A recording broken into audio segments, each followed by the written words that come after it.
አንተና አይደል ባለፈው እርጎ የገረፍከው ልጅ ሰምቻለሁ።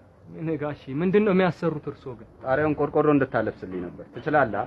አይ ጋሼ ኮፍያው ሚስማር የሚባለውን አወቁት። ገና ከሩቅ ሲያየኝ ኮፍያውን አውልቆ ነው እንደ ትልቅ ሰው ጎንበስ ብሎ ሰላም የሚለኝ። እኔ እኮ መዶሻ እኮ በቃል የሚይዝ ልጅ እኮ ነኝ ጋሼ። ቆንጆ አድርገህ ነው የምትሰራው ማለት ነው። አይጠራጠሩ፣ እኔ መሰራለሁ። ጣሪያ ላይ ፀሐይ እንኳን ደፍራ አትወጣም፣ ታፍራለች። ፀሐይን ተዋል፣ ዝናብ የማይደፍረው ቆርቆሮ ነው ማለብስሉ።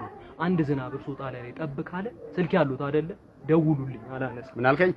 ማለቴ ሌላስ ምን ያሰራሉ? ቀለምም አስቤያለሁ፣ ግን ትችላለህ?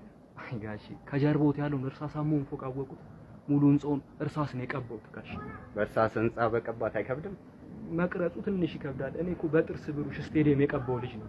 አንድ ማንኪያ የለውዝ ቅቤ ለ15 ዳቦ ነው የምቀባው ቤት ራሱ ጋሼ። የምትገርም ነህ። ለመሆኑ ግንባር ምን ነው? እኔ እዚህ ትናንትና 7ኛ ፎቅ ላይ እየቀባው አንዷ ከ8ኛ ላይ አዘል እሷን ላድን አብሬ ያዘለልኩ 2ኛ ፎቅ ላይ ደረስኩባት።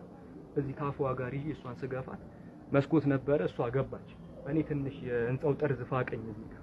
የሚገርም ነው። እሱ አይገርምም ጋሼ። ቀና ስል ህንጻው እኔ በዘለልኩበት በኩል ተቀብቶ አልቋል። ዝቅ ስል ለካ መቀቢያውን ብሩሹን ይዤው ነው የዘለልኩት ጋሼ። ጉደኛ ናሻውን